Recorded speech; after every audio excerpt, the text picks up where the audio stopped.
Blake's Buzz Live. Buzz, buzz, babies.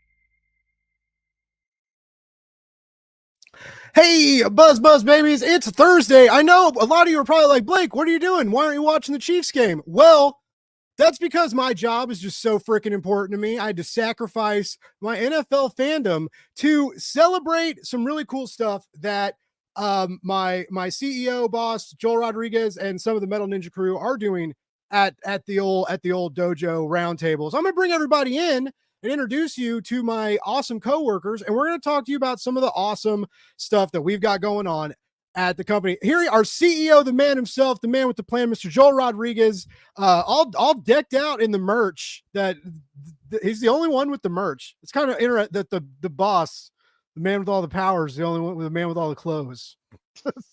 He's sheer wealth. Hey, I have to test it before I can sell it. Well, it looks good. It looks good on my end. I think please buy our t-shirts and stuff. look how nice and when you put them on, you get all muscly and jacked simultaneously. It's woven into the fibers. Yeah, it's crazy. We do have to pay extra for that, so just a heads up. Yeah, there is a hidden fee involved there. Joel, wonderful to have you tonight. Stoked to talk, and I'm excited that this is the first of many round dojo Metal Ninja Dojo roundtable discussions.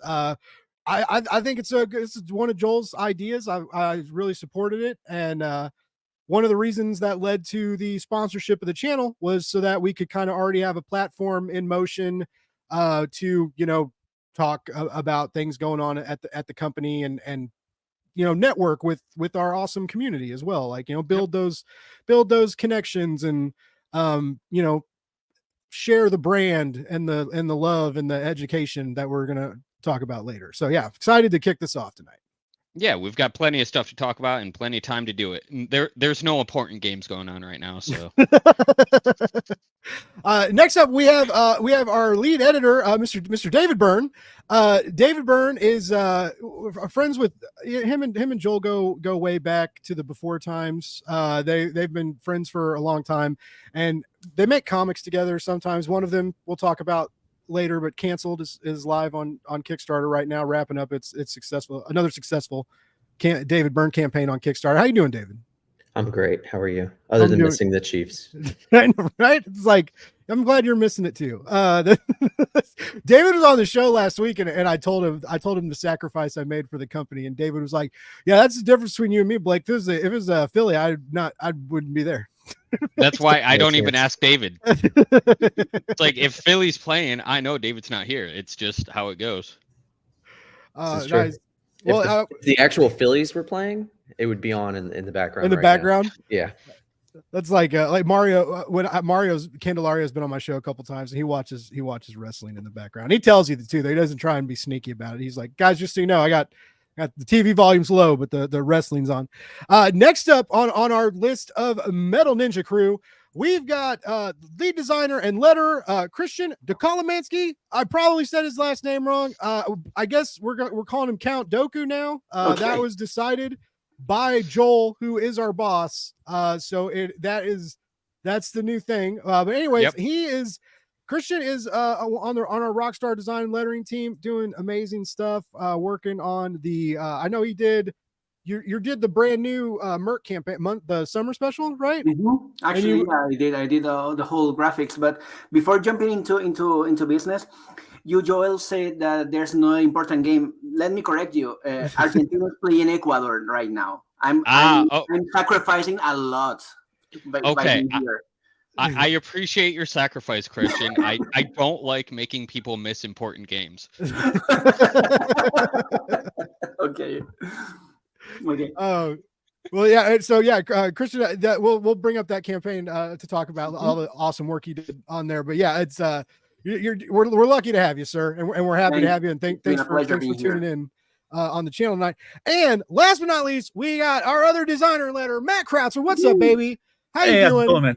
welcome to the first live interaction with Blake's Buzz. Christian and I did a short stream for Joel's for the 4x4x68. I'm getting the numbers all wrong. The shit ton of running. The lots of running Navy SEAL challenge. And we did a short live stream because Christian ran some miles at the gym with Joel, and I sat in my comfy chair and talked about it. Yeah, that's how I do it too. Nice. I'm glad I'm not the only one. Well, everybody, this is a portion of the Metal Ninja Studios team. My name is Blake Morgan. I'm the marketing manager and help with some social media stuff. I'm not these guys are in the trenches though, like making stuff, like actually making beautiful graphics, beautiful logos, making some Kickstarter pages pop, putting some amazing letters and some amazing books so that you can have amazing reading experiences. These are the things that Metal Ninja Studios can bring to your bedside table. Actually, we will cater to you that intensely. It's like we try to make your creative life as easy as we possibly can, and we want to get cool comic books out there, right? We want to help people make cool stuff. That's the goal. That's the plan. And we've got a great team of people helping us do that. And Joel, I'm going to keep rambling. So I got to hand it off, or I'm not used to sacrificing the show light here, right? I'm just like, it's me all the time. No, but I'll hand it off to Joel to kind of jumpstart how this roundtable thing came to be and what we're trying to accomplish here. Yeah. So now I don't even know what to say. It's called Blake's Buzz. I'm like, what is this without Blake? It's called Joel's Jams now, baby. Let's go. Oh, snap. Where's the new logo I made? So basically, I can't give this one up too, man. I just got this one. So one thing that I've been wanting to do for a very long time is help the next generation or current generation of comic creators learn how to make comics. And the reason why is quite simply because I had to learn myself, and learning how to make comics, I'm pretty sure that everyone here will agree, it's not necessarily the easiest thing to try and learn. Resources are fairly limited and people tend to be secretive. Everyone here will have an opportunity to talk about how they got into comics and how they got into Metal Ninja Studios. I'm not going to tell that story because I don't know it all. But I can talk about how the company started and the Metal Ninja Dojo, which is our new initiative. So basically, with my own personal trajectory, I started by creating the Dust County Chronicles. I wrote it, decided to make it into a full comic after it got turned down for an anthology, and taught myself how to letter as just a way of saving money. And now I did the exact same thing that I now tell people not to do, because I learned very quickly how easy it is to mess it up. So I also learned that I love doing it. So I invested time, money, resources, everything to learn how to do it professionally, learn how to do it high quality. One thing led to another. I ended up being a head of design for Scout Comics, and ended up leaving that to focus on my freelance career as a letterer and designer. And from there, things kept expanding, and it got to the point where I could no longer manage the workload. However, instead of just telling my clients that I don't have time anymore, I realized that there was an opportunity to do something fairly unique, and that led to Metal Ninja Studios, which is not just a lettering studio, not a design studio, but we're a full-service comic production studio that can take a comic from concept all the way through to creation and printing and publication. So with that, we have a team like the team you see here today that range in a variety of skills, whether it's writing, editing, lettering, marketing, production, the whole gamut. And on top of doing that, it was very important to me to give back to the community in a way that made comics education accessible to everyone. And the best way to do that is for free. So 2 weeks ago, we launched the Metal Ninja Dojo on the website, which has 2 parts. The first is the blog, and that is going to be everything that you can read. We're going to be posting weekly blogs and providing educational content that's going to start with the writing process, and every blog post is going to tackle a different aspect of the writing process at first, and then we're going to delve into the other aspects of comic creation, whether it's lettering, graphic design, the different aspects of comic creation and how those intertwine. But there are a lot of things relating to comics that really need a visual element, and that's where Blake comes in. Because there are certain techniques and tricks and tools of the trade that are much easier to show off on a visual medium, such as a YouTube podcast. So we decided to expand into a second modality for the dojo, and that's what you're watching right now. There's going to be the Metal Ninja Dojo roundtables, and we are going to do this every month on the first Thursday of the month at 8 p.m. Eastern, whatever that is in every other time zone. I am horrible with time zones. So that's when we're going to do it, and we're going to do it consistently. And the main reason why it's important that we do it consistently is a portion of future episodes is going to be a Q&A portion. We don't know what everyone doesn't know. And as questions come up, you will have access to the team to answer those questions. So if you have questions about any aspect of the creation process, this is your chance to ask and have a team of creators answer them. And on top of that, we're going to talk about different projects that Metal Ninja Studios are working on, different initiatives that we're doing, and then providing just education from a creator's team of creators perspective. And then on top of these roundtables, we're going to eventually start rolling out educational content in the form of short videos that are more of the tips and tricks types of things. So that's why we're here, how we got here. Very, very quick version, because it's not all about me. It's all about these guys. So now I'm going to pass it back to Blake, and he can moderate and pick on whoever's next. All right. Well, first off, we got some real heated comments in the chat that I'm not really excited about at all. These are the questions that we didn't really anticipate, but I guess these are the questions that we're going to get. Can you please explain why the Lions are so much better than the Chiefs? I mean, whatever. That's Ronan. Thanks for tuning in. Ronan's in Australia, so he could care less about American football. I think he likes Legos and comics, and God love him. Let's see. More Lions crap. Nope. He tricks you here. Writing comics is not easy, but the Lions beating the Chiefs will be easy. Watch football and hire Metal Ninja Studios to help with your comics. Unfortunately, I can't argue with this statement, and I do recommend watching football and hiring the studio. K-pop, how's it going? K-pop says go Lions. Joel's going to be on K-pop show coming up here. We're pretty stoked for that. We got Bearded Comic Pro in house wanting to know when Metal Ninja Studios might buy the rights to NFL Super Pro. I'm sure those are real easy to get from Marvel. I'm surprised we haven't done that yet. It's something to consider for future. I mean, no one knows what's going on in the background. Yeah. Joel does constantly say he's making moves and it can't. Joel, I'll write that if you get it. Oh, that you'll write. Yeah. Oh wow. I feel like Bearded just got really excited for a totally wild scenario that's not going to happen. But you guys could do like another indie kind of football spinoff. Blake is really all right. That's no. Those guys, that's not cool. No Burrowhead. Hashtag no Burrowhead. Yes, it is. Liking the Bengals is cool. See, I'm about to disappoint every Lions fan because I'm originally from Michigan, but 100% a Bucks fan.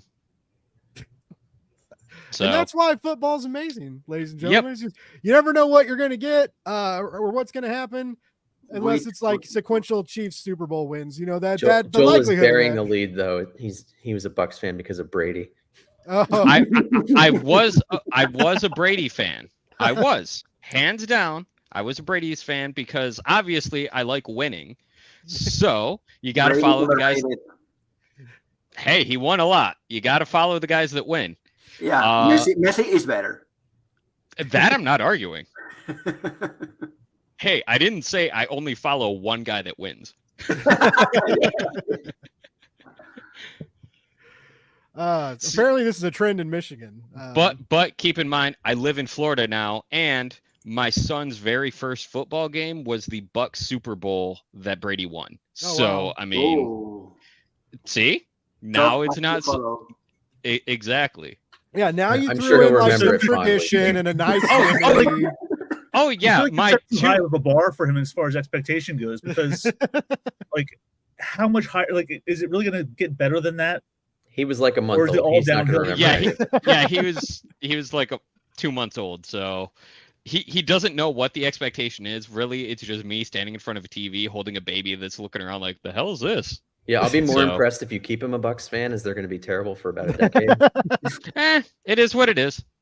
Hey, the Lions still have fans. But hey, now Yeah. I get to run Spartan Race in their stadium. So now I have another reason There you go. to like There you them, and it's their stadium is really close, and I get to run an obstacle course race. You healthy people freak me out. Anyway, football's great and everything, I know, but you know we're here to talk about the Metal Ninja Studios Fantasy Football League. No, but next up, let's Matt Kreutzer. He is another of our designers and letters. So Matt, hit us with your. I don't want to say origin story because other podcasts or people say that when they have guests. They're like, "What's your comic book origin story?" And like, I like to think that I'm better than that. So let's be super cool and say it by saying I don't want to say it. Yeah. So I'm throwing the blame, around. But no. So how'd you get into comic books? How'd you meet Joel? How'd you get roped into this crazy town that we all know and love called Metal Ninja Studios? Well, getting into comics goes back to, I want to say, probably 1989, and I was at church camp for the first time, and one of the kids in our cabin had this big stack of Batman books and a big stack of Superman books, and it was right around, I think it was he had the original Death in the Family, like the original issues. So like I got into it with Robin dying, who I only knew from the cartoon. So I was like, oh my god, what is this? And then 89 was also the Batman movie came out then, and so like it was, snowball started rolling, and I always loved drawing. So eventually I went to art school and then went to the Kubert School briefly. I think I did September, October, and most of November of the year there, and then realized it was not for me and made my way back home.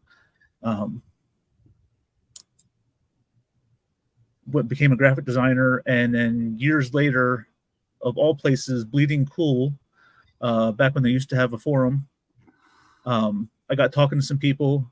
One of the people I talked to was Mark Lombardi. I don't know if any of you know Mark.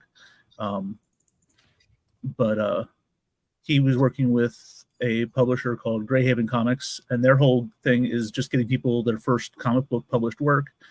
And they were doing an anti-bullying anthology. And I was like, that's a really cool idea. I'd love to be a part of it. Do you need any artists? And he's like, no, he's like, artists, we're probably got more than we need. He's like, but have you ever lettered anything? I was like, well, I've read the Comics Craft book, and I've done some lettering on my own stuff. I had High Eisman at Kubert School for my portion of the time there. So I said, yeah, sure, I'll do whatever you need. And the editors of Greyhaven found out, like, oh, wait, we have someone who can letter. So all of a sudden, I went from never lettering anything to, I think I lettered like 14 books. Whoa! In like 2 months. Unfortunately, because their whole thing is getting, people their first printed work. It's not necessarily getting people their first paying work. So it didn't. but it did allow me to build up enough of a portfolio to show around at cons, and slowly built from there. I did some work with Zenoscope. Nice. And the book I did for them, Jungle Book, was an interesting one because all the different animals each had their own different speech balloons, and that had totally built. Jim Campbell had originally done the first volume of that, and when they first did the first volume, it was like, oh, one or two animals had their own thing. Well, by the time I got it was the third volume. There were a lot more animals. Luckily, if you ever met Jim, Jim's like just the sweetest guy. Like, couldn't have been more helpful. He was like, let me send you my template. It has all the styles already on it. Has all the fonts listed, with like all the fonts broken down as what you need, and really helped me out with that. And that kind of colored my view of like how we should help other people in the industry, and like not just, oh, I got to keep my secrets to myself. Like, share it with everybody. Let everybody else learn from your knowledge, and makes better comics. And I think that's a great thing. And so a lot of that resonated when I ended up talking with Joel and falling in with all the wonderful people here at Metal Ninja. He does that, right? He talks so damn fancy and inspiring, and hits you with his little slogans and shit. And like it works though, man. Like I'm drinking the Kool-Aid. I'm just kidding. This is actually G Fuel. It's actually two kinds of G Fuel mixed. I'm just kidding. Well, I mean, it is G Fuel, but I'm not going to do a G Fuel advertisement. It's delicious and amazing and keeps you focused though. But no, it's like Joel he gets you like that, right? He gets you. I'm pretty hyped about comics all the time, and he made me more excited about comics and made me excited to work with David. Like, what the hell? No, I'm kidding. I love David, but no, I'm with you, Matt. You start talking to him, and it's like you're like this. You're like, if he doesn't hire me, I'm gonna be sad, right? You're like all of a sudden everything is hinging on this interview that like I didn't even plan on having, and now like it matters so intensely because the dude loves comics, and I like it. I like working for him, right? It's good. Feels good. Feels good like David, drinking a big tall glass of G Fuel. David values your opinion. He said he appreciated you on Letter Appreciation Day in the Discord. That's because I pay him to. that was perfunctory. I had to do it. Well, money well spent, right? Tell people you like me. I mean, that's why someone bought Twitter. I heard. Well, no, Matt, I'm excited. We're definitely excited to have you on the team, and like I said, really stoked to have you on the show and have you on the stream for the first time. It's good to get to talk to you.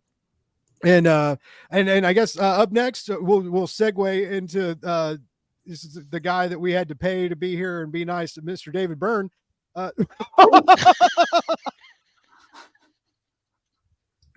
No way.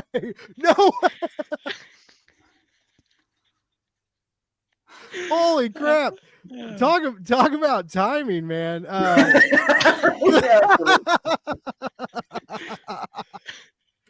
You never know what's going to happen on a live stream. Oh, that was awesome. Did you catch that, Matt? Matt dropped about the same time. Oh, you're muted. Yeah, I was here for all of it. I was trying to mute myself and ended up turning off my camera instead. Oh my God. The well-oiled machine of broadcasting over here. My browser totally crashed. Right when I was talking smack. Really, he's just sitting in the backstage, like, all right, let's see, when can I go back out there? Little did you. That's why I'm good at my job, folks. I'm good at like competing against the dead air. So like when weird stuff happens, I'm not ready for it, but you might think I'm ready for it. It happened with Richard Morgan, except it was just me and Richard last Friday. Like his internet crapped out for a couple minutes, and I was just like, all right, I'm going to talk about my day. I was on hold with student loan people for a really long time. This is what you guys tuned in to hear about, right? It's like, yeah, but hey, I had to fill the void. Anyways, David, I'm glad to have you back. How you met Joel? Did you guys meet at Scout, or did you know each other beforehand? We knew each other before that. I think we met right after the first Dust County came out, right? Okay. Yeah, we were at Acme, and it was the first show that I was actually at with Dust County. Okay. Yeah. Yep. And that was going on 5 years, I think. Yeah. Yep. And the Wow. funny part is we like pretty much did not talk to each other for the vast majority of the show. It got to be the very end, and then we finally started talking to each other and never stopped. Yeah, when those Nice. kids spilled soda all over your table. Yeah, that was great. Oh no. It was fantastic. And we were both I've kind heard of looking at each other stories like, about that. why are these unruly children wandering around here with soda, just throwing it everywhere? And they were like stealing stuff off of tables. At a comic wow. show. So we bonded over our mutual disdain for rowdy kids. And then you had one. No, just kidding. Yeah, can't argue that. He's not rowdy yet. He's still figuring out. Well, Oh no, he's rowdy. He's rowdy. all He's a sorts little, of he's a rowdy. little rambunctious. Yeah. And he's like 2 years too big. Like he's a 2-year-old the size of a 4-year-old. But we're not here to talk about him. David, What? I want to meet You this get- kid. David, Come I'm to sorry. I want Joel to put his forearm back up in front of the camera to show his dedication to Steak and me. Yeah, I really got Yeah. the steak tattoo. yeah. Yeah, so- And really that's dedication to me because I really like that logo I made. Yeah, but now I've branded you for life. Yeah. So where's your Metal Ninja Studios tattoo? What the hell? Yeah, It's right David. along there with all my other tattoos. No one can see them. Exactly. They're Ever. in the specialist place. Wow. Well, that's good, and it's probably not close to your heart, but we'll take what we can get. All right. So you guys met at a con, and then you were involved with another production studio, or you guys had something else going on before this, right? I thought that's what you guys told me. You guys had something else you were tinkering with in the oven before Metal Ninja. Yes, very similar concept, but it was just the two of us. It was called Brink of Reality. Okay. And then it was wild because before we even incorporated, we had 4 clients. Oh, wow. And then before we could even really get digging into that, we both took huge leaps at Scout, and we were like, oh crap, how are we going to do our own series, do all this work for Scout, and do the productions for these other people? So we finished off what we had on our plate and pretty much just used it for branding inside some of our own books. Okay. And then you've been like riding next to him for the whole time, and then from the switch to Metal Ninja too, like you guys did that together. Oh yeah. David's not really telling it right, because I sent him a message when you did the live stream, when David was on to promote Canceled, and you were telling him how much you appreciated him because he put you in contact with me. Yeah. And I sent David a message. I was like, yeah, the funny thing is Blake doesn't realize how much I owe you too, because David's the one that got me into Scout. Oh, I So- thought you meant because David referred me to you. Damn it, Oh, no. I was like, this is a touching Blake's moment. But yes. Like, no, dude, he got me a job at Scout, you weirdo. These are happy tears. I'm crying because I'm laughing. See, you guys didn't know Blake. that an education on Blake's Buzz could be fun. So here's the fun part. You never let me finish the story. Well, go on. True. Yeah. So what I was gonna say is he got me in at Scout, and then basically we worked on each other's books over and over, or back and forth. I started working on Stake, Spy Man, all of his books, and he was working on Dust County and working on all my books. And then when I left Scout, he decided to come and help me with Metal Ninja Studios when I invited him, and we've pretty much been helping each other back and forth. Nice. So we kind of have a running joke as to who's up, because we're always leading each other to do different things. I got him a role for a while at Merc, and then when I was telling him about some of the stuff that I needed for Metal Ninja Studios, he says, "Hey, I know a guy." And then apparently this guy will jump to conclusions on a live stream and then make a joke. And so, yeah, that's how I ended up getting introduced to Blake, who obviously a lot of stuff has expanded because of. So yes, Blake, it was coming back to you. Well, And the rest is that's history. good. It all comes back to you, Blake. It always Yes. does. It's so weird. I'm the most important person in indie comics right now. I don't know if you guys knew that.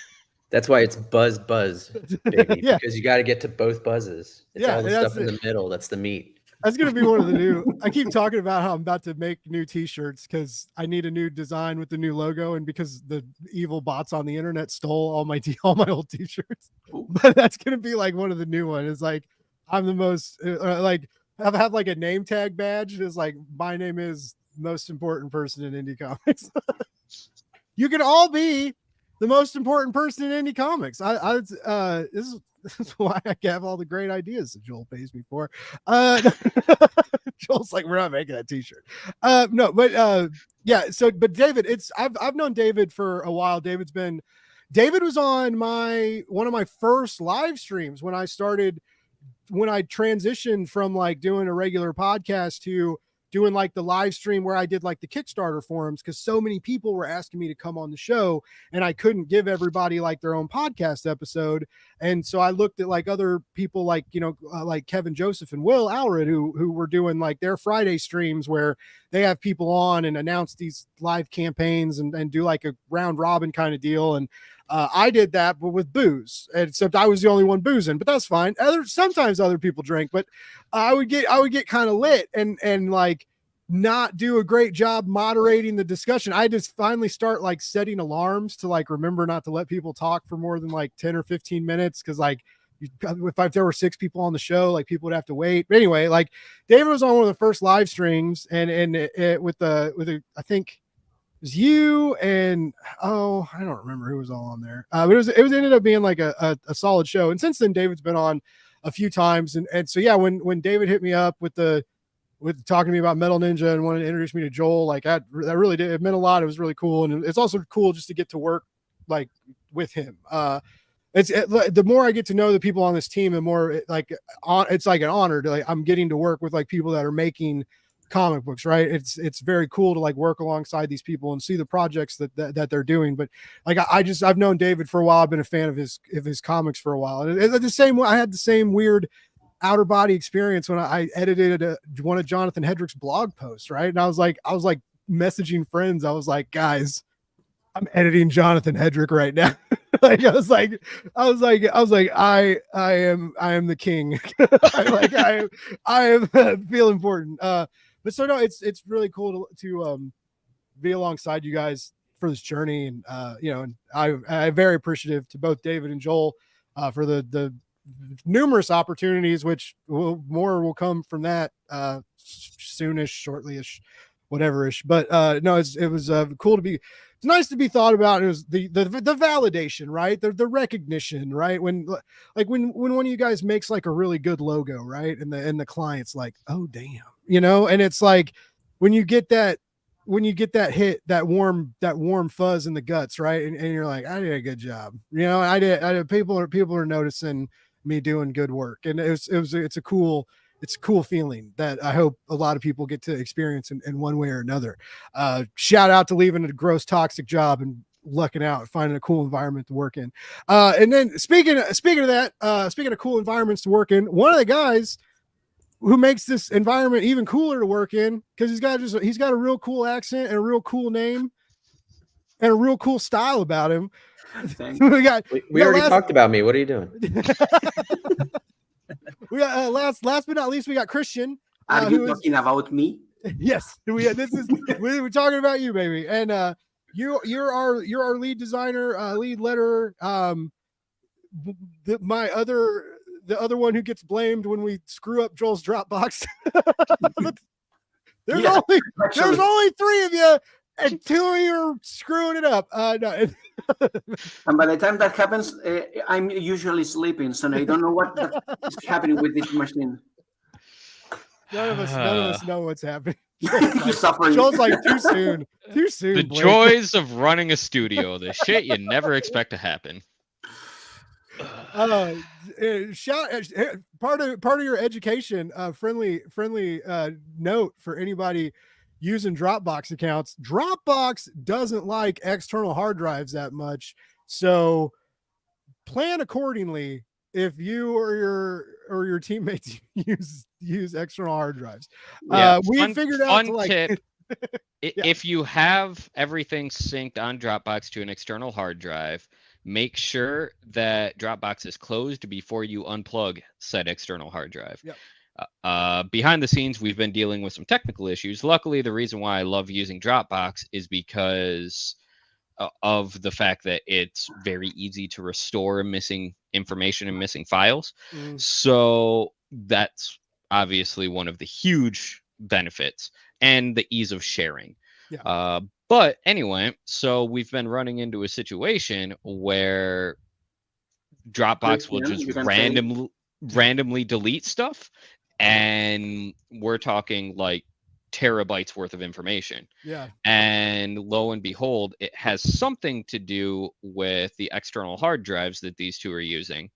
And we haven't quite figured it out yet, so I will provide an update on the situation with Dropbox once we get the update.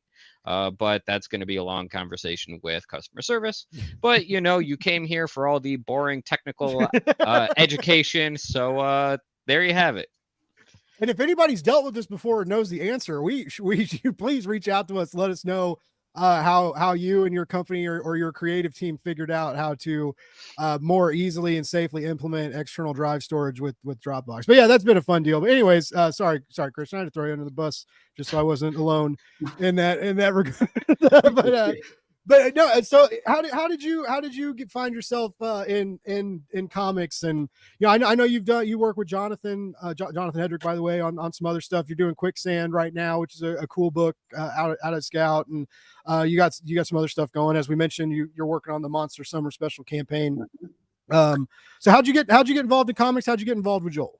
Well, my history in comics is just like everyone else, but the difference is I was born in Barcelona in Spain, so everything was in Spanish, even the superhero books, and I have always been wanting to work in the comic book industry, but I didn't know how to make it.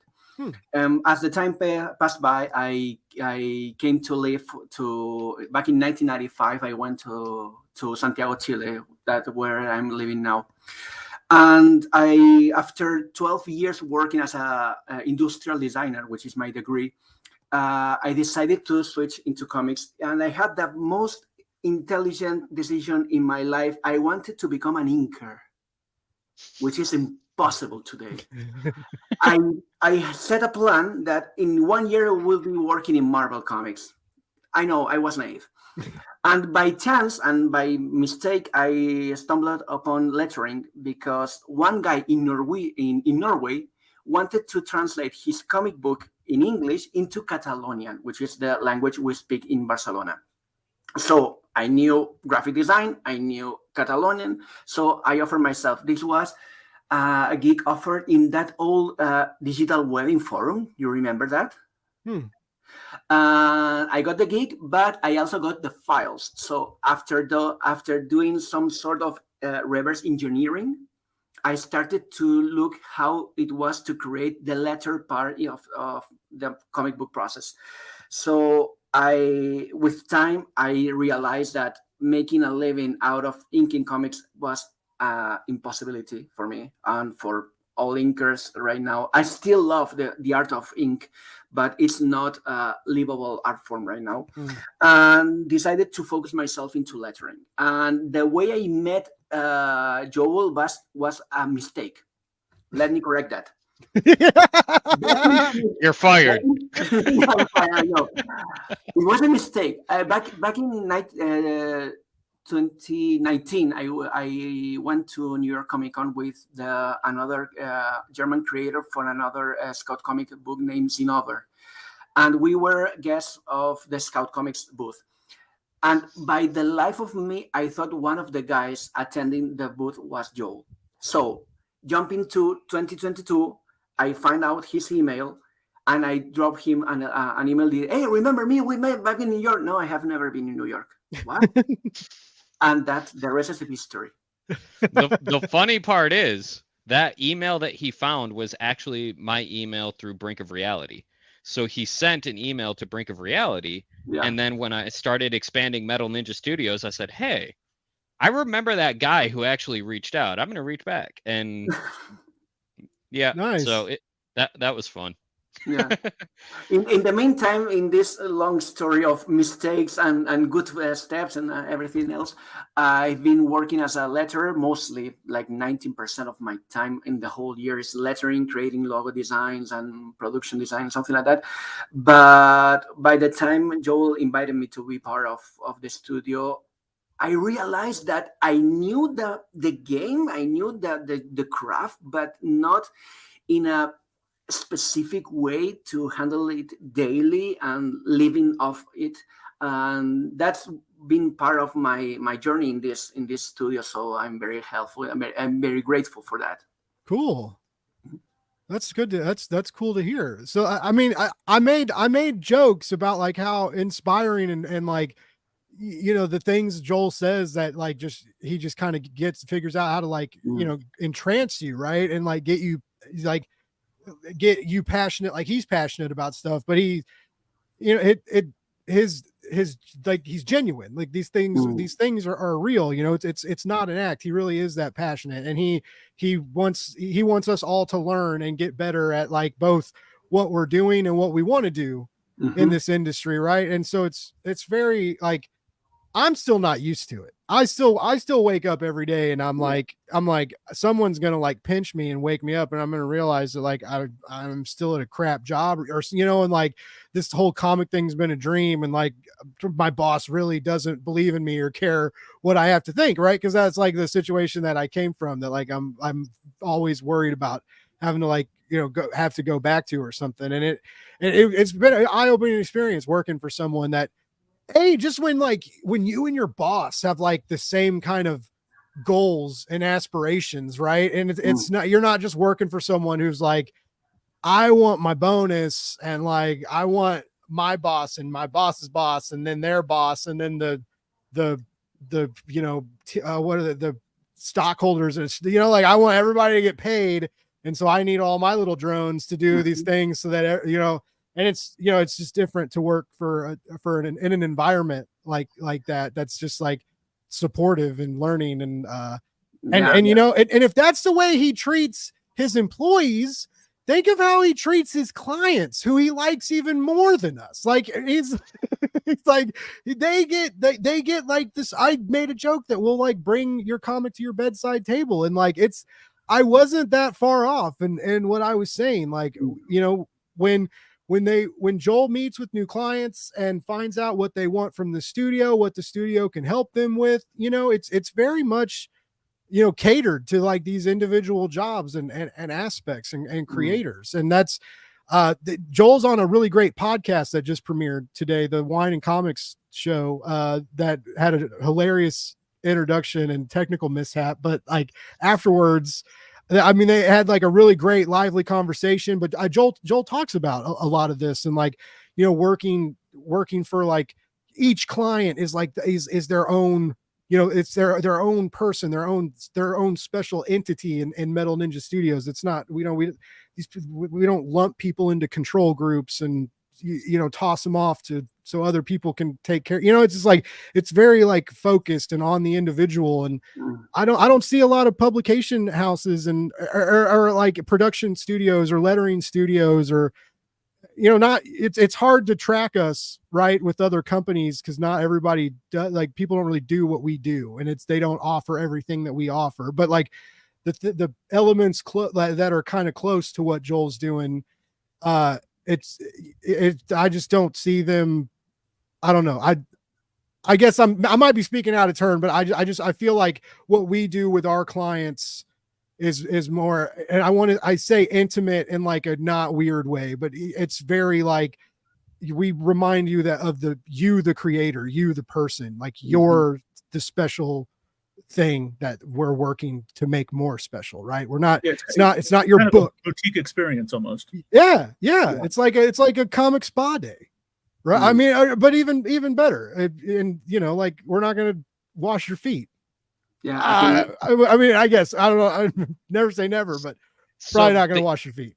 The easiest way to sum all of this up so we can move on to some other stuff is basically, I mean, I can sit here and listen to you guys tell me how awesome I am all night, but that's not what the people came here for. It's some sort of a feel of community, some sort of that sense that we are from the same generation, that we look up to those studios back in the 90s, where lots of creators gathered under the same roof. And personally, I've been trying to chasing that sense that we are sharing and not competing our knowledge. So that's an awesome feeling to be living. That's the basic foundation for the dojo, is being able to share our knowledge instead of hoard onto it. But one thing that I did want to touch on when it comes to the community aspect of Metal Ninja Studios is the company started as a way for me to chase my dreams of making comics. With the expansion, that is no longer the case, because my dream is to use my studio to help other people reach their dreams. And I think that's the big part that has been translating along with you guys and hopefully with the clients as well, because it doesn't matter if those dreams are my team's or the clients. I want to do everything that I can with the reputation and with the skills and leverage that I've built over the years to help my team reach their dreams and to help all of our clients reach theirs. And I think hopefully that's what's been coming across in my communications whenever I talk to people, except for David, because because that's what I want to do. I don't want to make comics. I want to help other people make comics. Nice. So with that, and another thing on the community thing, Blake, I think it's time to announce the nation. Yeah. So one thing that Blake and I are working on behind the scenes is the Metal Ninja Nation, which is going to be a private Discord server that is only open to clients of Metal Ninja Studios to build on that community aspect. So all of our clients will have a community where they can talk to like-minded creators and communicate with them. And another aspect of the community is a Ninja Nation roundtable, kind of like this, where we're giving the opportunity for anyone in the community to come on to Blake's Buzz once a month, every month, and talk about their books, talk about their creation process, and basically give them the limelight to talk about whatever they want to talk about.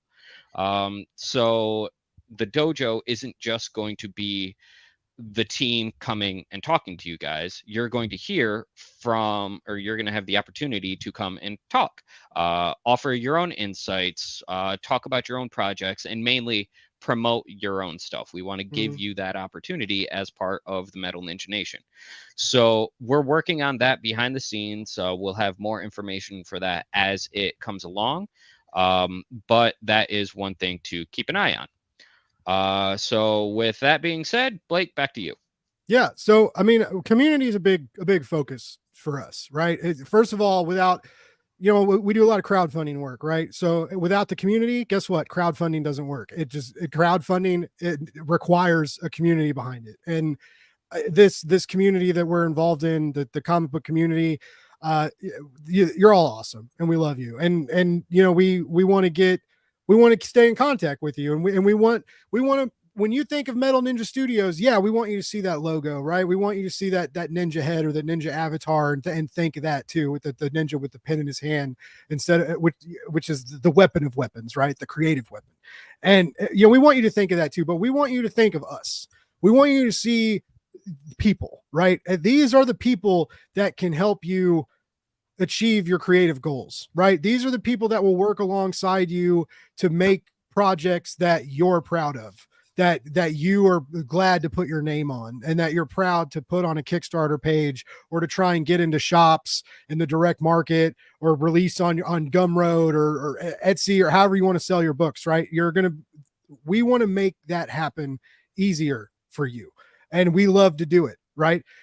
So we want to just stay more in contact with the community. We want you all to know some of the stuff that we're working on, some of the stuff that we're proud of. And just like Joel announced with Metal Ninja Nation, right? We want, you know, we want even our clients that, you know, we want to provide like a different kind of space for them to flourish in, both like in what we're doing for them and the projects that they have us working on, but just getting to talk to other creatives. You know, like I've heard so many times, everybody, how being in comics is a lot like screaming into this void. You never know if anyone's going to read your book. You never know if anyone's going to get what you're trying to say. You never know if anyone's going to hear you or see you, right? And so we want to help combat that.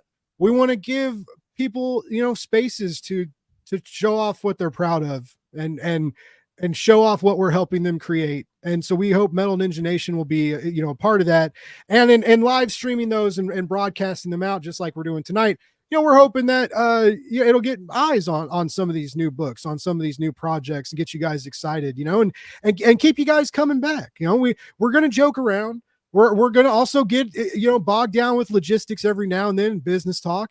You know what? You're going to learn a lot about the industry if you keep watching these shows and you keep following Metal Ninja. We've got Jonathan Hedrick and Travis Gibb, two guys that have been in indie comics for a very long time and are steadily producing quality books. They are writing blog posts for us now. And what are these blog posts? They are about being a creator and navigating the world as a creator, and things that they've learned after decades in the industry, you know, how they want to help give you that knowledge for free. And all you got to do is click the link and read it, you know, and so we want to bring you more elements like that. And we want to keep you up to date with all those, which is why we want to do these roundtables. And then, yeah, very excited to bring in other clients and other creators, and, you know, just like we do on a lot of my other interviews. We're going to talk to them. We're going to laugh. We're going to tell stories. We're going to talk about the weirdness of this industry and the greatness of this industry. Right. So it's just some of the same content that you've been getting. But it's like Joel keeps doing with the company, expanded upon, a little bit different, a little bit bigger, a little bit wider, a little bit, you know, widening the pool, so to speak. So yeah, very, very, very exciting what we're doing here. And I think it's going to be cool to do these live streams. The people have been telling me privately they kind of miss the old roundtable episodes I used to do anyway. So like we listened and we're going to give you what you want. Now, and speaking of giving you guys what you want, I mentioned there's some very cool comics on Kickstarter right now that some people on this panel are working on, or I guess technically all of us are working on in one way or another. But to start off with, we'll bring up, I know you guys, you know, David. Oh, that's the wrong screen. Hold on. I gotta, you can't share multiple tabs in I almost said Discord. What's this thing called? StreamYard. All right, here we go. David has canceled going for just 3 more hours. It's funded. Ooh.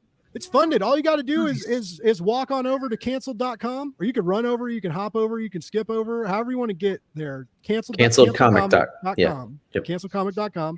And you can get there to the Kickstarter page, and you can, if you throw down a back, you're going to get the book. It's funded and ready to go. It's almost all the way colored and and lettered and everything. And so like it's a production time is going to be fairly quick before it goes off to print. So, like this is going to be a campaign that you don't have to wait as long a time as some of you may be accustomed to on Kickstarter. So it's David has fulfilled many campaigns before. He knows how to ship. He knows how to get you those comics in a nice, pristine way. So, you're going to get what you pay for. You're going to get some awesome variants if you want them. And also just a great horror title. And you only got a few hours left to go check this out. Yeah, you said it all. I mean, I don't think there's anything left. There never is. I hear the lettering's decent. The lettering's pretty good. I mean, I love the logo. It's not the worst. The use of the Roman numeral 2 in there is. Yeah, I've always liked that was Todd Reed and myself. I know Joel is still a little salty that I let Todd do it, but. Way to bring up old wounds, Matt. Wow. that comic book burrito drama. I mean, it's okay. I didn't like it that much. It was just, I was trying to be nice, Joel. I was trying to be nice. Good recovery. You can have your job back. Yeah. No, but all in all jokes aside, I love the logo too. Yeah, it's a good logo. I love the original logo, and just adding the Roman numeral 2 into it was such a great play on words. Yeah. Yeah, there's the original, the Black Caravan Premiere Edition. But yeah, here's some interior art. It's David always has a good eye for good art. So these pages are going to look good. And then here's one of my favorite covers, because it makes me uncomfortable, is Ben Templesmith covers. Freaks me out hardcore. But here's some, like, there you got a plethora Alan Quaz variant. This is the one David's been showing off a lot. Ingrid Gala. This is beautiful. It's kind of like this painterly style, super realistic, gorgeous. This one's great with the mirror imaging. This is the Jimbo Salgado. It's awesome. And then Jonathan Grimm, the black, white, and red. So I mean, you got a lot of cool stuff you can choose from, and metal, foil, shiny, whatever kind of shinies you want. Some cool add-ons. Here's all this colorist, artist. David's the writer. That guy did the letters, I guess. Heard he's good. Nice from Brazil. But yeah, so canceledcomic.com, that'll get you to the site. You got a few hours left. Go get you some cool comics. Come get canceled. Come get canceled. We got some more comments in the chat. Hashtag G Fuel. That's why I love you, baby. Nottingham's David, Mad Cave's David Hazan is in the chat. What's up, dude? Happy to have you. Three Good Nerds, thanks for tuning in. Thank you so much. Sarah Landauer, thanks for tuning in. Always happy to have you. The new intimate and not a weird way. Someone needs to write down the weird stuff I say, and give them to me for at a later date. Danny Fozzie, thanks for tuning in. T, yes, 2 T's, 2 T's for Donnie. All right, or for Danny. I can see. I need new glasses. Anyway, and then we talked. Christian, you had the funniest post online the other day. Oh my God. When you said for Monster Summer Special, when you were like, hey, I designed this logo. I know you're not looking at it, but I sure designed. I was like, that's how you market a book, baby. Yeah, right. I know that I moved to a house 2 years ago, and I'm now living in a condo with families and kids and stuff like that. I always have to have my curtains down because my screen is projecting all what I'm working. Yeah. So I'm trying to avoid my reputation to go as lower as they think they are. So yeah. Merc is definitely not for kids. So if you're looking at this campaign, be warned. I mean, it depends on their age. For the first few years, Merc's going to be very popular with infants. Like that is true. That I can't argue with that logic. Yeah, dude, they are marketing to the wrong crowd. Thirsty infants and thirsty men is who they're after. But as we talked about, when we had Merc, we had some of the Merc people on the show a few weeks ago, and as we talked about, they back up their content, right? They have good stories, they have good writing, and they have great art, like from inside the covers. So, you know, if they want to get a little non-safe for work and you know, get a little pin-up-y and sexy and stuff, you know, it obvious they're doing well. As you can see, this campaign's really struggling at just shy of $50,000 with only 7 days left to go. I hope it makes it. We're keeping our fingers crossed for it. But I mean, it's these campaigns do really well, but they're good. They're good books. They have good stories in them. So like, so, you know, it's something to think about. But it did crack me up just because, you know, Christian knew what he was fighting against with this logo. And I want to showcase my work. It's not the result, what's beside that work. Yeah. And you also designed this Kickstarter page too, right? Yeah. Yeah. The whole graphics. All the graphics and stuff. This is one, and this is, I like showing off Merc pages because Merc has so many variants and tiers and different add-ons to buy, and it can get really messy if you don't know how to keep these designs uncluttered and matter of fact and really know how to direct attention with the pricing and the info and the infographics that are included with these campaign pages. Like, these guys go the extra mile to pull this off and make them clear and make them legible and make them look cool. These campaign pages look really cool. They look really polished. The graphics look amazing. The logo looks amazing. You did a really good job here. Yeah, it's a very interesting system that we are doing with these graphics, that you have to be in a mindset like, I don't know, Tom Cruise trying to take some spreadsheets and codes and images and something like that. It's I have to be very concentrated in order to do this, but the outcome is very satisfying and not for the obvious reasons. Yeah. Kickstarter design, especially with the system that we developed, it's actually equal parts design and equal parts data entry. So you have to be able to switch between the data and the design aspect and be able to do it fairly quickly. But the results are proven here where I'm working on it, man. I'm working on it. I wasn't going to say anything. But the results are proven here to where we can take a lot of information and condense it in a way to where it's pleasing to the eye, not for the images, as well as easy to read. And one of the big things about this, as we'll see with the next campaign that we go to, it's being able to work with different types and different structures of campaigns.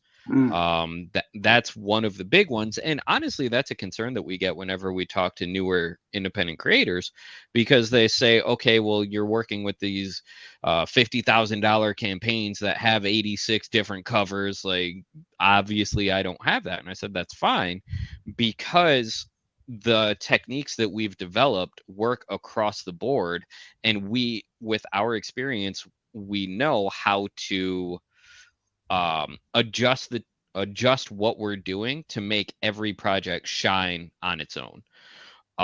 And that's one of the things that honestly we want to learn we want to teach people as it comes to graphic design with Kickstarters, because graphic design in general, as it relates to comics, we actually pull from a bunch of different sources. Like, one of the biggest inspirations for Kickstarter design actually comes from what's the term that I'm looking for? Football. Yes. No, publication design. Basically, web design for newspapers and magazines and things like that, because the whole point of newspapers and magazines is to drag your eye from point A to point B the fastest way possible while making sure that you're seeing all of the valid and important information. So when doing our design work, we actually pull from a lot of sources outside of comics. And because of that, since we're not tying everything that we do to comics, it gives us a much wider spectrum when designing for different size campaigns and different structured campaigns, that we can take the basic principles and shift them in a bunch of different ways. Yeah, if you allow me another point, you can see some sort of a depth of professionalism that you can see in publishers like Merck. that they have a very structured set of roles and works to do from every person. So that's not your usual comic book created by a bunch of creators that are gathering to create their own comic. That it looks more like a business principle, and that allows you to put your game to the best and give your best on what they're requiring, because it's a machinery what they're running, so you have to be up to their game. So it's a very challenging in your graphic design mindset, so it's a very pleasing. That's why I was referring before about and Christian's knocked it out of the park with every campaign. I forget how many campaigns he's worked on so far, but through the logo designs that he's done for them, the Kickstarter designs, he's knocking everything out of the park. Nice. Yeah, they are putting Kickstarters every 2-3 weeks, so it's something that you have to be on board and take it seriously. You ready, Matt? Ready. Get ready, baby. And then our final campaign and one that I'm just really excited about. Well, I think we're all really excited about it. Joel's probably the most excited about it, I guess, after 5 years. 5 years in the making, this horror story has been brewing and toiling in Joel's guts while he runs, through the Florida heat and the rain and the mud and the obstacle courses and all the weird stuff he does. This story has been chewing at him and just like aching to get out, and it's finally out, and it's in the world. Before we show it, I do have to say thank you to everyone on this call, because 5 years ago when I started this story, I never thought that the final issue would have been put on Kickstarter by anyone but myself. But this page that you guys are about to see, I had very little to do with. This is truly the first Metal Ninja Studios produced book, in the fact that the team had so much to do with this, and I am beyond proud of what this campaign has become, both visually, structurally, everything about it. And I couldn't have done it without the team. So thank you to everyone here, and let's unveil it. Yeah, let's look at this page. Well, we got right. We're looking good. We're looking. I'm coming up. We broke 1,000. We're at 1,440 backers. 29 days left to go. Having a solid first day. What I would consider a solid first day on Kickstarter. But it can always be better. So if you're out there watching, tell your friends, tell your mom, tell your mom's friends, tell her Tea Party compatriots. Go to metalninjastudios.com/Kickstarter. We'll get you to this page to check out the finale, the final nightmare of Dust County Chronicles Nightfall. Let's check out. Look at these graphics. I love these. They're like these tentacle tree root branches that are coming to they're coming to snag your wallets, ladies and gentlemen. And you know what? They look so damn good. You're not going to care what money it takes. So just hand it over. So right now we got the cool day one deal. Get all your books signed for free if you back day one. These cool ink cover variants that are these black and white, really celebrating the line work of the amazing artists we got to do these amazing variant covers.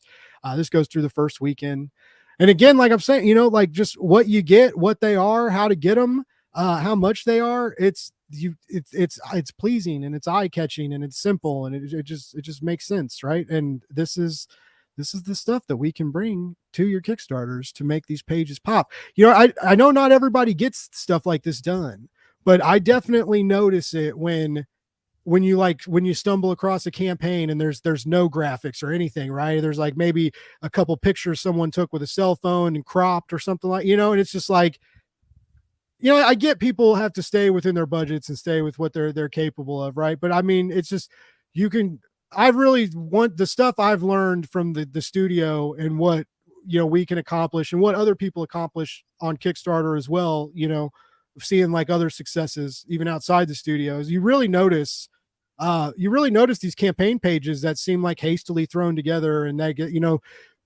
maybe they weren't edited, maybe no one proofread it, and it's just like, you kind of see that as a backer, and you're like, you're pitching your comic. This is how you're selling me your comic, and like, make it look like you care. And we can, not only can we make it look like you care, like we can make it shine and razzle dazzle and pop. And I mean, all that good stuff for you. So anyways, like without further ado, let's keep going. There's one phrase that David says all the time, and we use it a lot when we're talking to people, and it's, you only have one shot for first impression. You can only ring that bell once.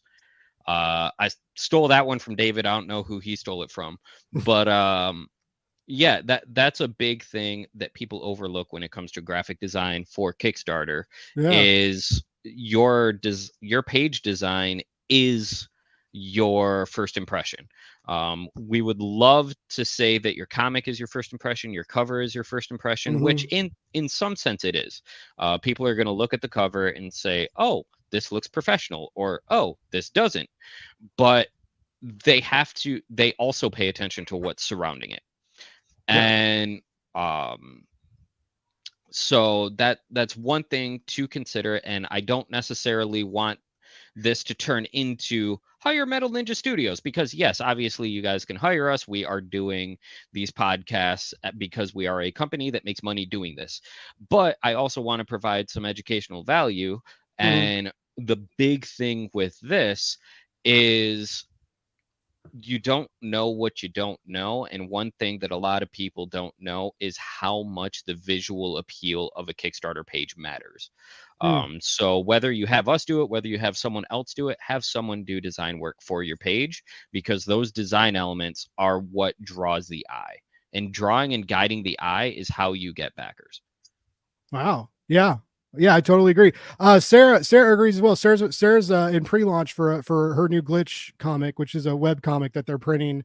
But I remember your Kickstarter page, Sarah. You all did a great job with that, and they had like a blooper reel for their Kickstarter video. Like they did a lot of cool little extra stuff that a lot of people don't do. And so, thinking out of the box, people notice effort. They really do, right? If you can't make the best graphics, but I mean, you can't make terrible, like it can't look terrible, right? But like if you're like trying and it's well organized, like people will notice these things. It's just the extra effort goes along. Proofread try and have a couple people proofread it. Actually, like have a couple people check out the campaign page before it goes live. A lot of people don't do that, or the creator will do it themselves, because they're so very used to like Kickstarter being that, solo endeavor process where you have to be in control of everything. But, when something means a lot to you and you're in that much control of it and you're that focused on it, you're going to miss stuff. You're not going to notice those comma splices or those misspelled words, because your brain knows what it's supposed to look, what it's supposed to say, and what it thinks it says, right? So you're going to overlook some of these things that a fresh set of eyes can catch for you. So seriously, something as simple as having a friend or a colleague read over your campaign page, which is that's not like reading a first comic book issue. It's not like reading a short story you wrote. It's a quick read, quick couple thoughts, asking if they think it's clear and does it make sense. Did they see any glaring issues? That's really something that I would encourage really people to do. Just put that into your regiment of like, before I go live on Kickstarter, things I need to have done. Anyways, that's just my two thoughts. But then this is my campaign for a book that I wrote, that I put together, and I still had 3 people read over it before we launched. So definitely editorial matters. Yeah. And we found something late last night. That's what I wanted to say. So yeah, it's early this morning and later this morning. We were changing this campaign up until about 10 minutes before we launched. Oh, nice. Hey, whatever you guys did, the page looks great.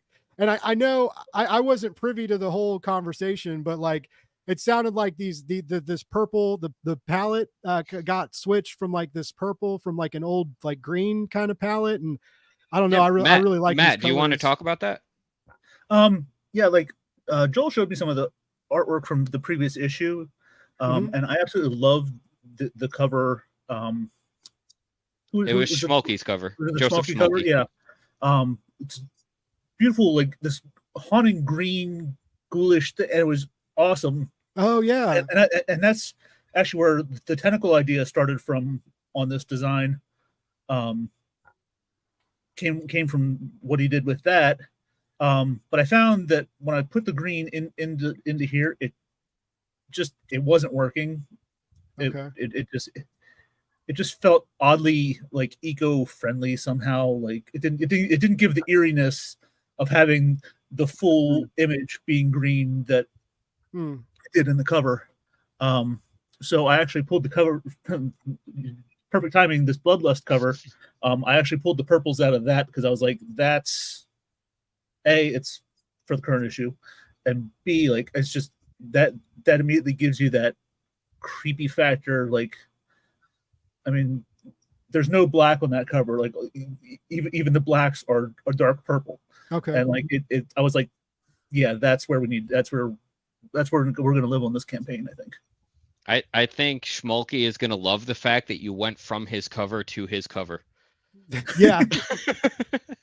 Way to feed the master's ego. No, Right? we must feed him so he keeps making these amazing pieces.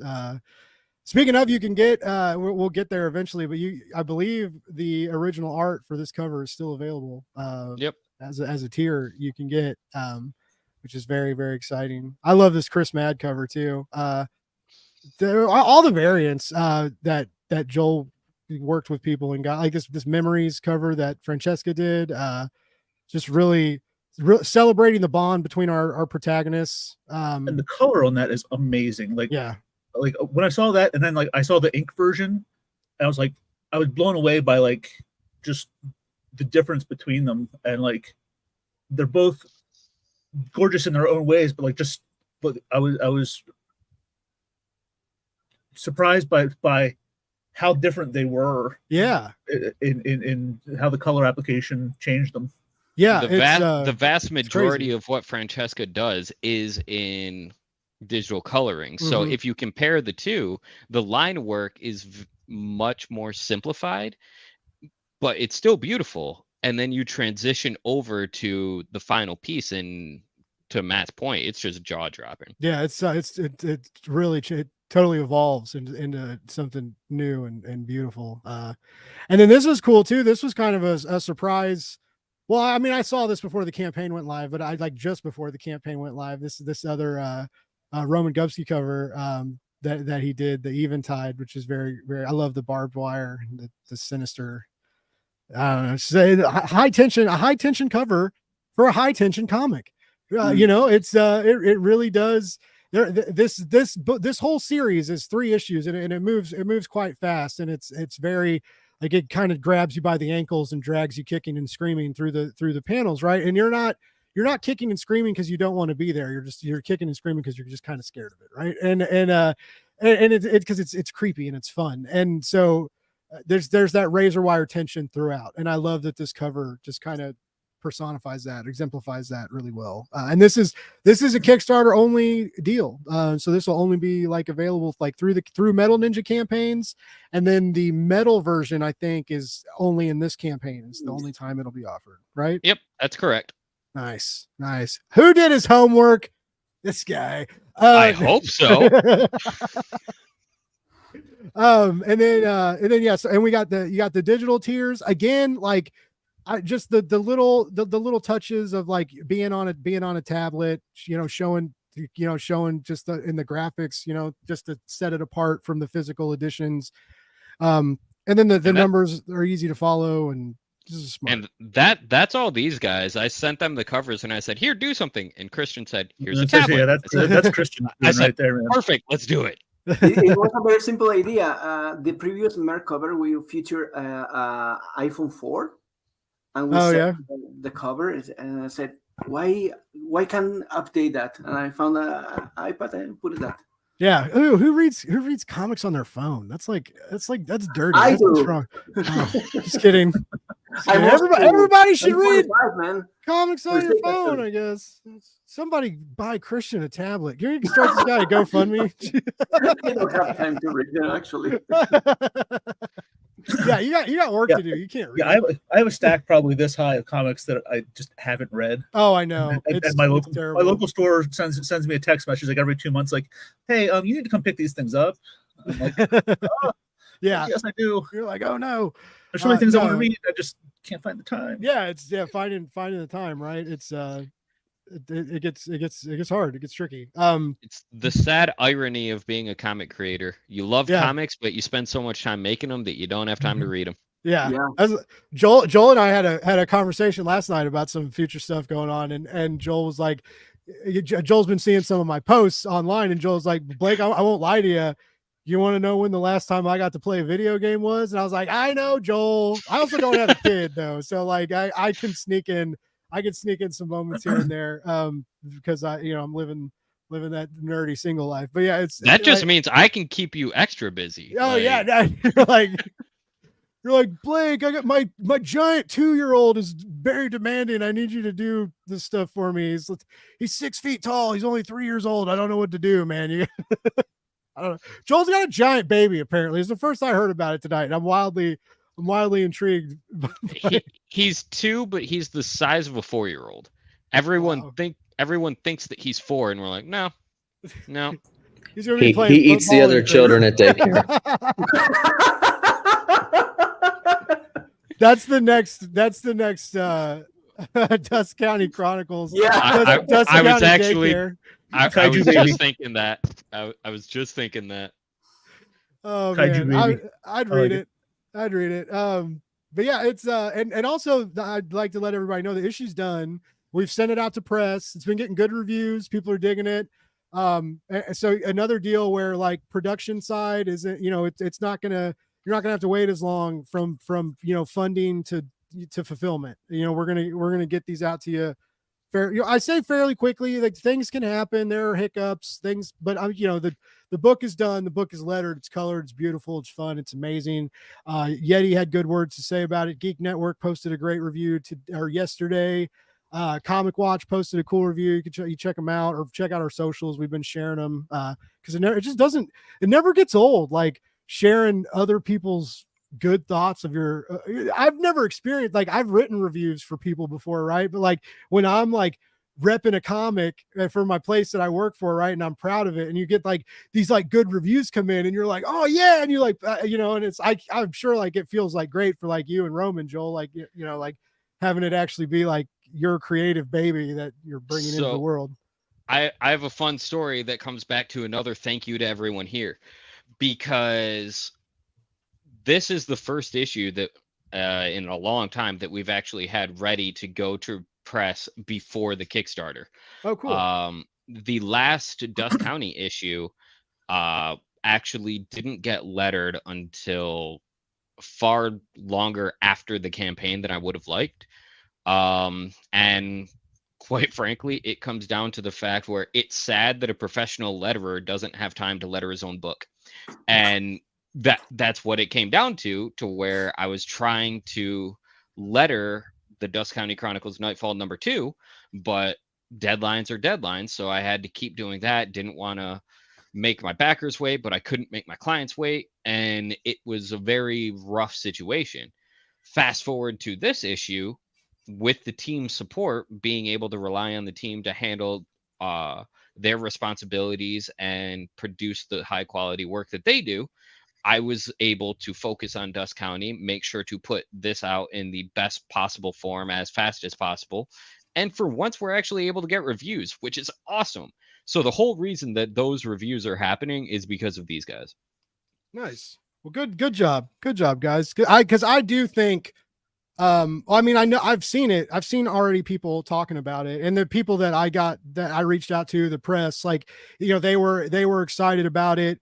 The people, they're talking about it in their Discords and stuff. So like this was really helpful. And as someone who does a lot of interviews, like, I won't lie, there's been a few times where I knew the people and had them on, and they maybe only had like a couple pages and a cover to show, but it's just, you get worried sometimes, right? Because you're like, if they come on your show and I'm like, hey, buy this comic, and then even if something happens that's out of my control, right? If the artist gets hurt or gets sick, or there's a falling out and they leave the project, and there's big delays, that still comes down to like, people, you go on these platforms and people are like, hey, back this comic, and so it's there's a level of security both from like, your peers and your backers and also like press willing to cover your stuff when you have a completed project to share and get and send out for reviews.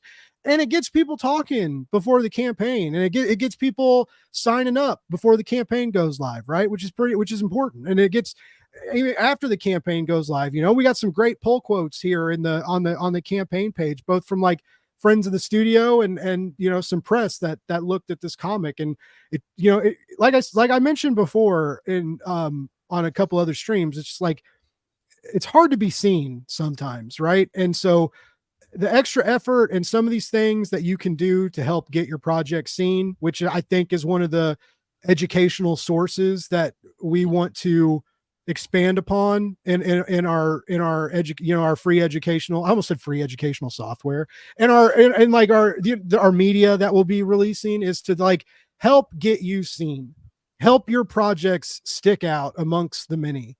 Right. Yep. Because it's, there a lot of us talk about the algorithm and social media being weird right now. And it's harder to advertise and it's harder to promote, but it's in the end, it's getting your project seen amongst all these other entities on Kickstarter or on Zoop or, on all these other crowdfunding platforms. It's that the extra miles you can go and the effort you can put in to reach out to your peers, to reach out to fellow creators, reach out to press the right way, and just we want to help guide you to help you be better creators and help this. Making a book is stressful and it's hard, right? And marketing it and promoting it is also stressful and it's also hard. So like, we want to be there for you. We want to help you out a little bit. And I forgot I posted the link and forgot to take it away. I've been hiding David. But so another one of these cool variant sets that we got going that I wanted to point out is these midnight bundles, these like grayscale variants, and this that Alex Cormack variant. My goodness, who's Alex Cormack, who by the way is just taken off. Like he's getting some cool gigs right now and doing some cool stuff in comics, and he's on a Metal Ninja cover, so that's pretty boss. So unique thing about this is they're not variants. They're entirely black and white reprints of the book. So like interior too? The entire book printed in black and white. I was inspired by classic horror films, and film has a lot of influence as it relates to Dust County Chronicles. So something I started all the way back with the first issue is for a very limited print run, we print the book in black and white, interiors included, to kind of pay homage to that. Nice. I dig that. That's cool. It's very cool. And then you like, we get into like the metal covers and the trade and virgin variants and so I mean, if you guys are big variant collectors, we got some stuff that'll make you excited. That'll have you clicking that mouse, quickly to snag up some cool exclusive pieces. So yeah, that's very excited about some of this stuff. Thank Sarah, you're awesome. Thank you. But I know Sarah is big on these creator chats, and so like we really hope we can connect with more creators like this and get you all excited and coming into these chats. And as we get more creators on, like get questions from the audience, and we're gonna have we're going to figure out a cool way to have like you guys be able to send us questions like weekly or, just like a comment box kind of thing eventually. But just, we want to be able to make sure, like, if you've got questions, like for us, for the design elements, if you got lettering questions, so it's pre-press, digital file create, we want to give these, we want to take those questions, give them time, to be answered on air so that people can learn from them. Again, really trying to get into this educational aspect, connecting with the community aspect. So definitely keep an eye on the spot and join us as we come back. Hey, as long as you're here, K-pop, we appreciate you. You got Mario. I'm missing way more of the Chiefs game than I thought I was going to be missing. I feel like Christian's in the same boat. the more you guys get to know me, you'll realize is when I say something's going to go X amount of time, it's probably going to go longer. I get that from my father when my dad's like, I need you to help me with something. It's going to take like 5-10 minutes. I'll be there all day. I'll be there all day on that 5-10 minute job. I get that from Jim Morgan. So you told me that you had to be done by 9, and I said okay. So this is I all know, on you. I know. I've been talking. I know. But yeah, so you'll get the second half, man. Don't worry. Yeah, I'll get the second half. And don't worry, nothing's happened. Argentina is still 0-2 with Ecuador. And then this is cool too. We've got like back issue add-ons of like old metal variants and stuff. There's that green Schmalky cover that Matt was talking about earlier of the original color palette that got evolved into this more purple, which again, like I didn't see the green, but I love this purple, and I love everything about the images and the tier dividers, and I think you guys did a great job. Yeah, very powerful colors. Yeah, these Joel definitely reached out to the right people to get the right kinds of horror masters and people with like twisted violent minds to I mean, not that these people are twisted or violent, but they come up with twisted and violent designs to really bring out the chaos of Dust County. And then here you can get like everything metal. There's like so many metal covers. Like what a crazy collection to have. Like if you drop for that. And then here, this is still available. So this absolutely gorgeous Joseph Schmalky piece. The line work is so cool. Like it's $550 for a cover from him. Please, no one buy it. I want to keep it. All right. That's a reverse marketing tactic, I guess. Yeah. No one backed the campaign. No, you can back the campaign, but don't take my artwork. I mean, I put it up there so someone can have it if they want it, but if they don't get it, then I get to keep it. So like, that goes in the office. All right, well, yeah, you can. I'll send it to you if you back it, but I won't be happy about it. So yeah, so that's one of the cool tiers that you could maybe get or not. I guess you could just back your own campaign. Is that frowned upon? Yes, actually. Yeah. It's stacking the numbers. The insider trading kind of thing. Yeah. Okay. Basically, yeah. Well, yeah. All right. So don't back your own campaign then, Joel. Don't buy the art either, viewers. Trying to wink and it didn't work. Anyways, you were just looking at me really creepy, and now I'm like, Blake, stop staring at me. And then this is he was looking at you in an intimate but not weird way. An intimate but not weird way. That's when you know it's a good episode, when you bring things back full circle. Boom. That's I think that's your new shirts, man. Yeah, that's your new shirts. That sounds about right. We'll have to do something with that. And then here, if you got an extra $1,100 sitting around, you can put yourself on the cover, which I just like.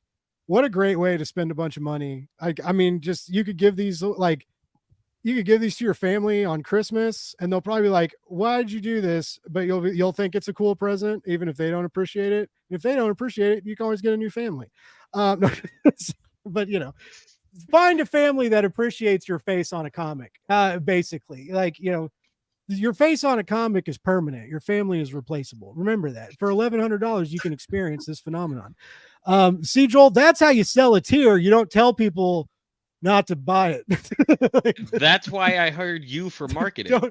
No one put your face on our comic. Joel wants to put his own on there and hang it in his office. So funny thing, the whole reason why this concept came to be is because Chris Mad did that. He drew me. Oh, really? Yeah, if you look at the Massacre cover, that's me and my wife being killed. Oh, I didn't even notice that. That's too cool.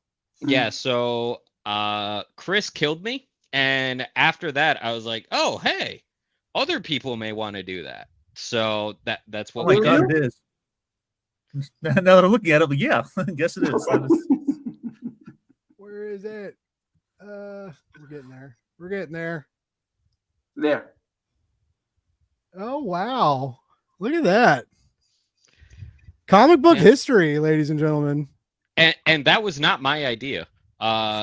Chris reached out to me and he said, "Hey, I have this crazy idea. Would you mind?" And I said, "Do it." And Simon, the puppet, is one of my favorite characters. So cool. We actually get killed inside the book. That was my idea, obviously, since I wrote it. But I was not expecting it on the cover, and that was 100% him. That's so cool. Is that digital? Wow. So what happens on the cover actually happens in the book. That's unheard of in comics. Yeah, that's not good comic booking. That's really outside of the box thinking. When does the cover make sense for what happens in the book? But yeah, it's these are the tiers, and as you can tell, like the design team did a great job on this Kickstarter. The colors, the layout, the organization, it all looks really great. There's some, for whatever kind of collector you are, whatever kind of level you want to collect, we got something for you to explore the elements of Dust County. If you're new to Dust County, you can get the back issues. You can go digital. You can go physical. There's a, like I said, there's a package for everybody out there, and we're so excited that so many of you came on day one. We're having a great day one. We're really excited to have a great month of Kickstarter. We got Joel lined up for some real cool people to have some cool chats. I really encourage everybody to check out the Wine and Comics episode. I'm about 25 minutes in, and it's very informative, but they're just funny guys, and they're really good people, and they're also very excited about comics and wine, and you can learn. Like, I don't know a lot about wine, and I've learned, like, I've got they've given some good recommendations to a Philistine like me who knows nothing, right? And I could go get a bottle and act like I know something or other now. Chilean wine, the best there is. Oh yeah? Yeah. All right. The best. So Joel, what whiskey did you pick to go with Spawn? Believe it or not, I did not talk about Spawn. Who are you? Yeah, I was reading The Last Ronin, so I talked about nice. The Last Ronin. And I chose Blackened because yes, I know nothing about wine, so I can talk whiskey all day, but yeah, no. Blackened, the Metallica whiskey? Yep. Oh, yep. Nice. That is among my favorite whiskeys, and not just because I'm a huge fan of Metallica, but the whiskey is damn good. Let's not start talking about Metallica, please. Yes. I get violent about that. Yes. Christian, how have we not talked music? There's a reason why metal starts the name of this company. I'm a huge metalhead, but I'm also some sort of a very extremist on my opinions about music. For me, Metallica died in 1988. I can't argue with that. Okay, then we are on the same page. I mean, yeah, this is going to be a tangent that we have to talk about off stream because we don't have another 6 hours. But yeah, I am definitely down to talk music. Yeah. We'll have to have a maybe every once we get these things rolling, maybe every couple months we just have like a free for all episode of like throw comics out the window and get weird. I don't know, like just like the opposite of educational, but not in a weird way. Yeah, get weird, but not in a weird or intimate way. Well, everybody, Matt, this was the first time I really got to talk to you. Christian, we've got to chat before, but this was the first time like I got to like really talk to you. Also, everybody give Christian a shout out because he's good on the mic. He says interesting things, and he gets a little self-conscious about his accent. And Christian, I understood you fine. I could listen to you talk all day, and I hope you keep coming back and doing these with us, man. Yeah, my pleasure. Actually, the more I have these chances, the more confident I get. So for me, it's been a pleasure to be part of this. Nice. We'll get you. I'll get you used to it. I'll get you used to it. And I'll start drinking again, so you won't have to drink alone. We'll get this figured out. Christian, a podcast about drinks. The first Thursday of the month, I guess. Actually, October, I will have a drink because I can actually drink in October. Oh yeah, you can switch it. Oh, okay. All right, we'll have to do a special like nightcap episode or something. We'll promote. We'll all get drunk on Metallica juice. Maybe I mean, that's what will I be. call blackened whiskey. It's Metallica juice. You can't tell me different. Boss sending everybody a bottle. Bring it on. Yeah, if Yeah, I Metallica's haven't out there seen listening, that whiskey in my country, but the Iron Maiden beer, that's. yeah, Have you Mm, tasted? I haven't. It's amazing. It's a very good craft beer. Yeah, it's a very good beer. I don't see Joel. I mean, I could see Joel liking beer, but he's too. I mean, just when you work out a lot, like drinking beer, like I'm surprised Charlie McKelvey drinks beer sometimes. Like it's just like all that effort you guys put in, and then like what you could cheat with, right? And to like cheat on like a beer with just like loaded carbohydrate. I don't know. Like I feel like it's a wasted cheat day to drink beer. Maybe. I'm a whiskey guy. Yeah. Always have been. I can't necessarily. There are very few beers that I like, and the beers that I do like, I don't drink very often. That's probably why you like them. It stays like fresh and new, and could be. every now and then maybe. I don't know. Could But be. yeah. Anyways, we'll have to do. I kind of like this idea of a weird free for all episode where we all just kind of cut. But I also think we should get our standard regiment before we throw a wrench in the gear too, right? So like, Yeah. Agreed. Let's like baby steps, Blake. You're getting too far ahead of yourself. I'm always trying to put the buzz in something. No, but yeah, this was really cool. Everybody who viewed tonight, like, thank you so much for tuning in.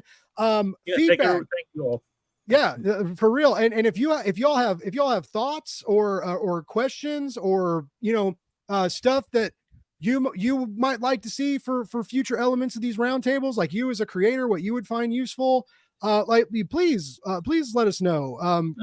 We'd love to get some feedback and implement that stuff. Mr. Travis Gibb hopped in for you. You should drink beer, easy, or drink better beer. That's true. Or I can drink whiskey. Yeah, Still fixed. One point that I do want to make is it's cliche, but there is no such thing as a dumb question. The whole reason we're doing this is because we all started as creators asking questions and trying to figure out how the hell to do this. So if you have that question, chances are there are hundreds, if not thousands, of people asking that same question. So if you ask it, we can answer it and help all those people because of your bravery in asking what you may have deemed a stupid question. Definitely. So there is no such thing as a stupid question, and bring them on. Yeah. Bring them on. Let us know. Keep tuning in. I'm looking forward to getting to chat with you guys more and getting to know y'all more and what, really exploring the other aspects of Metal Ninja that I hear about but don't get to see. Right. I'm very, very interested to see how you guys keep making us look good out there on all these campaigns and projects y'all are working on. And I appreciate it from a marketing standpoint. You make my job easy because y'all just do such a damn fine job. But no, my job isn't easy though. That's why Joel should pay me and stuff. It's not like I work for free. I do something. Keep digging, Blake. Keep digging. Do a job here. I hear it's easy. It's super. It's like Joel when Joel tells people when he's like, my goal was to like not letter book. Like he's like, I love lettering books, but I don't want to letter books anymore. I want my team to do it. So it's like the team makes we all make each other's lives easier is the hope and the goal anyway. And hopefully we keep doing that.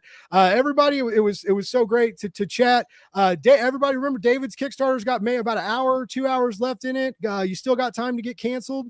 It's the best kind of canceled because you can come back tomorrow after you back it and no one's going to be mad at you. But so like get that kind of canceled, and it's just a great horror piece. Really great way to start off the spooky season. I don't think a lot of people notice, but like the spooky season starts in September and goes through November. October is the strong point, right? But it's, we extend beyond the barriers of the barriers October built now, right? And so just, know that's the same way with Dust County Chronicles, Nightfall. these are great ways to really jumpstart your spooky season experience. And we're honored that you gave us all a shot and want to read our picture books. We're honored. Press that's reviewed us, like, thank you all so much for taking the time out of your day to read the stuff and cover the stuff and put it on your websites and share it.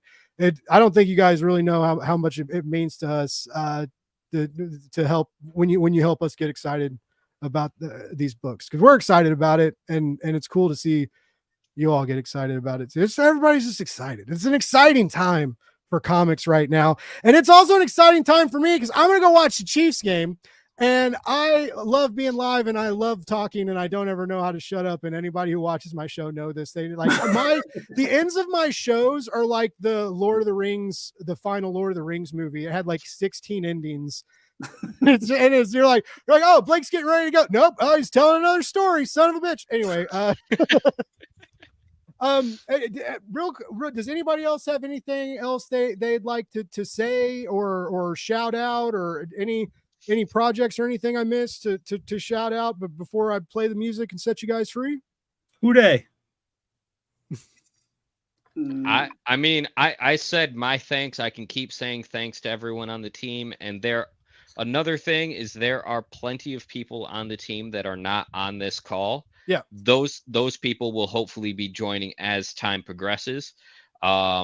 And hopefully you'll get more of a rotating roster. Travis Gibb made a comment. He is working with us, contributing blog posts for the Dojo. So I'm hoping to wrangle him into this as well. Same with Jonathan Hedrick. And just hopefully you'll get more of a variety aside from these happy people, which will be the staple of the five of us sitting here talking comics, except for David, who's eternally upset. Mainly because he works with me for so long. So yeah, thank you to everyone on the team for everything that you do in making all of this possible. Thank you for thank you to Blake's Buzz, obviously, for hosting us. Thank you to everyone watching, and hopefully you guys can all help me know the best way to help you guys, because we're doing this to provide education for you. So the more you tell us what you want to know, the more we can specialize in what we're providing. So comment, send us an email, send Blake an email, marketing@metalninjastudios.com.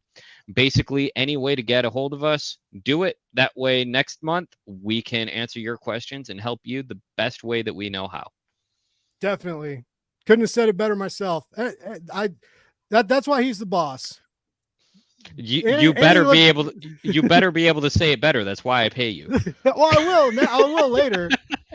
You got to get it out first, and then I busy it up a little bit. No, but he hit the nail on the head, and we're just excited to get more in contact with the community and explore this new realm of Metal Ninja Studios and being more social about our endeavors, putting faces on the company. And there are a bunch of there's some good faces here too. So, get used to it because we ain't going nowhere, folks.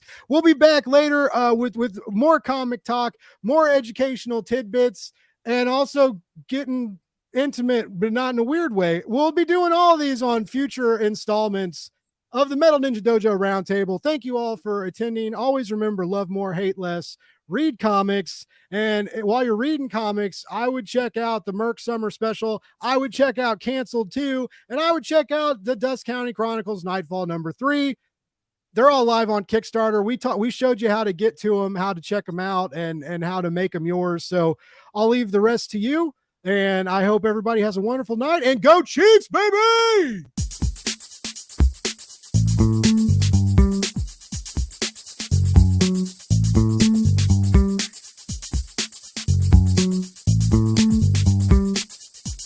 It's Blake's Buzz Live.